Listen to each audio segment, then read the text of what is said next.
last summer, I did research on Huntington's disease.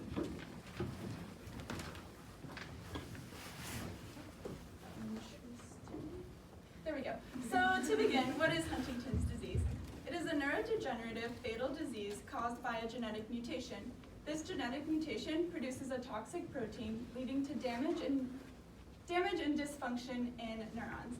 This neuronal atrophy is the main cause of symptoms, and the symptom progression is a reflection of damage in certain regions of the brain.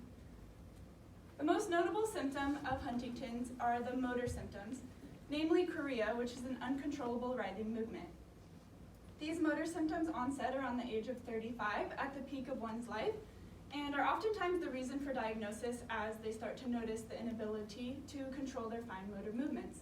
Other motor symptoms include bradykinesia, hyperkinesia, and dyskinesia, which all have a rigidity and tremor about them that is similar to Parkinson's disease.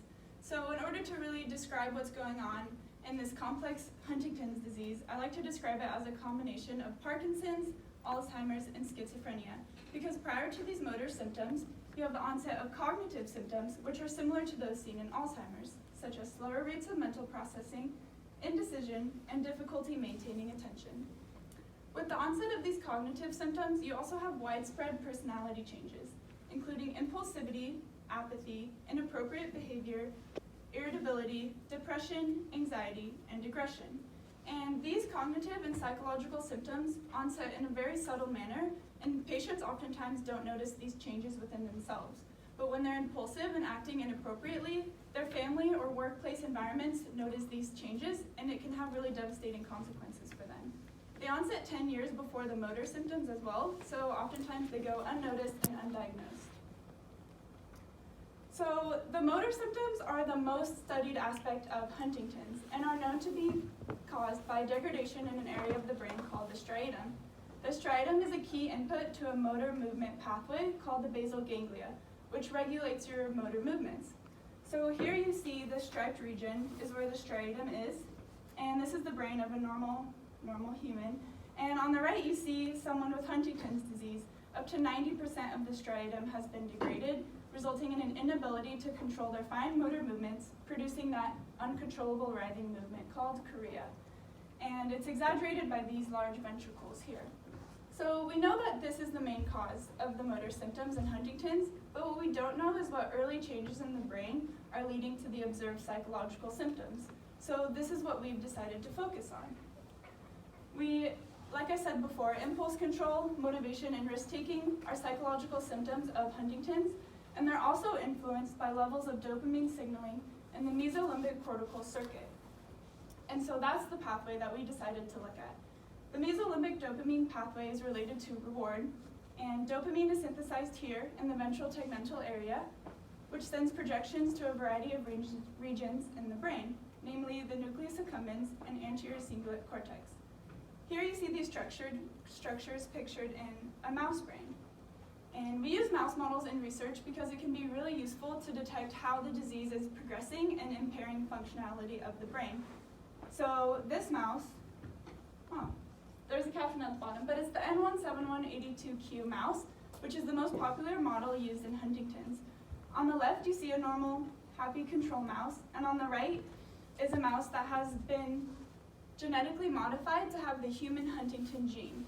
And that way we can observe while it's alive how the mouse is behaving, how its memory is working, and how its motor function is going. And you can see it's displaying clamping-like behavior here, indicating and kind of similar to the human form of that chorea motor symptom. The mice are sacrificed at 5 and 15 weeks in order to gauge how the disease is progressing over time. And so we received the brain tissue generously from OHSU, and we stained it for a dopamine receptor enzyme. So we wanted to look at that pathway and see if the dopamine signal was being received on the receiving end of the dopamine pathway. To do this, we decided to stain for a protein called DARP32, which helps phosphorylate the dopamine signal, which is a fancy way of saying transmit and process that signal. And so our logic here was that if DARP32 is present, then the dopamine signal is being received and the pathway is functioning normally. In order to stain for this protein, we use the process called immunohistochemistry, which involves stacking antibodies on top of the protein in order to visualize and amplify its signal. And the final layer is a dark brown color, which signifies where DARP32 is present. And as I mentioned previously, we wanted to focus on key regions that might be affected by the disease. First off, the striatum, which we saw is majorly targeted by that toxic protein, and the nucleus accumbens, which is related to reward and has recently been subdivided into the core and the shell. The core of the nucleus accumbens plays a more impulsive role in motivated behavior, while the shell takes in environmental cues in order to regulate and inhibit inappropriate behavior. So the shell talks to the core in order to say, this behavior isn't appropriate right now, don't do that. So our hypothesis was that if there was less dopamine being projected to the shell is no longer regulating the core. That will lead to an overactive core and impulsive behavior. Finally, we wanted to stain for DARP32 presence in the anterior cingulate cortex to see how atrophy is occurring in that region. The anterior cingulate cortex is related to motivation, empathy, and depression-like symptoms. So this is what our staining looked like. This is a picture of the striatum outlined here in red. And so once we stained the slices, we mounted them on microscopes and took pictures of them and ran them through an image processing software that was able to quantify the staining, giving us numbers of how intense the staining color was. And if you see this yellow oval here, that's just where we told the image processing software to look at each slide in order to ensure anatomical consistency. So with the striatum, it's in a really dopaminergic rich region, so there's a lot of DARP32 here, and that's why we used intensities. However, if you look at this cortical region in the upper left-hand corner, it's pretty easy to see individual neurons. So in the anterior cingulate cortex, that's what it looked like up here, and we were able to count individual cells that were DARP32 positive. So I just realized that this version of the PowerPoint is not the most recent one. So I'm really sorry that my graphs are blurry and there's no p-values. My most recent one has that, but we're gonna roll with it. So you can still see the effect. So like I said, we hypothesized to see less intense staining indicating atrophy occurring in these regions. And on the left-hand side, these purple bars are the controls, and the reds are the sick or mutant Huntington mice. They're separated by 5 weeks and 15 weeks, and this is on the y-axis is a measure of intensities. So we found the opposite of what we expected. We expected the levels of DARP32 to go down as these mice were getting more sick and getting older. However, there was strangely an increase in DARP32 intensities. In the striatum, this was significant as well. We saw a similar pattern in the shell and core of the accumbens. While it wasn't significant, you can see that the intensities are increasing. However, in the cingulate, where we predicted to see fewer cell counts, we did in fact find that at 5 and 15 weeks, the mutant Huntington's mouse had fewer cell counts, which was interesting because we expected the cell count to go down as the disease progressed. But we take this to suggest that the anterior cingulate cortex is possibly targeted by the mutant protein early on, and that's leading to the early psychological symptoms seen. And this is in line with current Huntington's literature suggesting reduced volumes of the anterior cingulate cortex, and also with literature in depression and schizophrenia, which have similar symptoms to those early Huntington's premotor stage. So, all right, I'm just gonna wing it. So, to explain what's going on and why we saw the opposite of what we expected, there's a compensatory response of the brain called upregulation. So when neurotransmitter levels are depleted in the brain produces more receptors in order to be more sensitive to any small amount of signal being produced. So last year, this lab found reduced amounts of tyrosine hydroxylase, which is a dopamine precursor enzyme. This year, we found reduced cell counts in the anterior cingulate cortex, which projects to the accumbens. So taking those two facts together, it suggests that dopamine signaling in the mesolimbic cortical circuit is depleted in Huntington's disease. Now, when we see increased receptor intensities, it seems as though because this signal is depleted, the nucleus accumbens and striatum have upregulated their dopamine receptors in order to detect whatever signal might be coming their way. And so that's what we think is going on, why we saw the opposite of what we expected to see in this disease. And so in the future, we want to further investigate dopaminergic pathways. So looking at DARP32 is just one small component of this really complicated signaling pathway. So it would be really helpful to look at transporters to see if dopamine is being recycled into the cell, and to look at other types of dopamine receptors, because DARP32 is specific to a certain subtype of dopamine receptors. Additionally, it'd be helpful to look at other neurotransmitters, like glutamate, which is an excitatory neurotransmitter and also plays a role in dopaminergic functioning. And finally, we want to look at other cortical regions.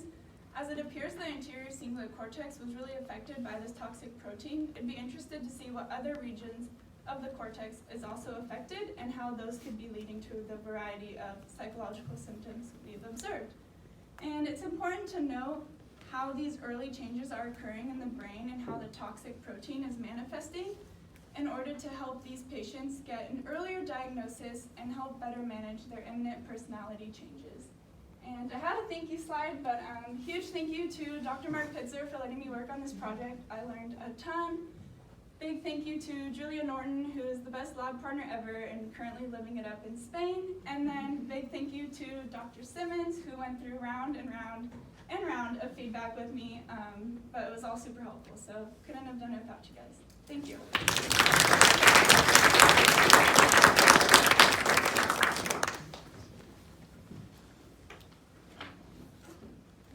Any questions? Yes, hello. Did you look at the substantia nigra? No, and that would be a good one to look at, but we didn't receive that portion of brain slicing, so there are coronal slices, and it was further back than we had. But that would be another good future direction to go to. The substantia nigra is another place where dopamine is produced, and it's been implicated in Parkinson's disease, so that would be a great place to look. Yes? It's going to be a hard one, so I'm not expecting an extremely compelling answer. But given what you've done, given what has happened in the lab in previous years, where expecting these dramatic effects in the dopaminergic signaling system and kind of not, you see little things here and there, but it's hard to make a kind of coherent case that you're seeing what you expect. At what point do you say maybe this isn't the right place to look, or this isn't the right signal to look at? Yeah, that's a great question. We're getting kind of like little teasers each year where it's not a huge sledgehammer effect, but it's enough to be interested and want to keep looking at it.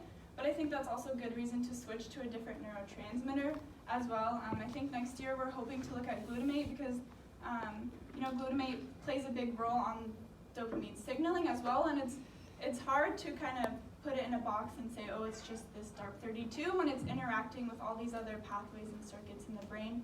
So really, it would just involve, expanding what we're looking at, and it might be time to move from dopamine and look at glutamate. So I think we're looking for that shift next summer. Yeah.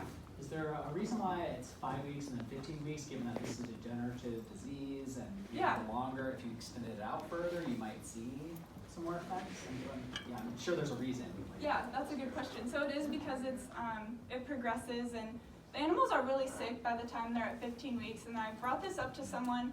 I said, maybe we didn't see damage because it was at 15 weeks, but don't some symptoms occur at 20 weeks in the mouse? And she said she's worked with the live mice and said you can really see a difference in how sick they are. I mean, they're really small, and by 15 weeks they aren't functioning as well. And so we received the pre-sacrificed mice tissue, and they chose to do it at 5 and 15 weeks, which in areas, if our upregulation hypothesis is correct, then that, it shows that at 5 weeks they're probably okay, but as the disease progresses, it is getting worse.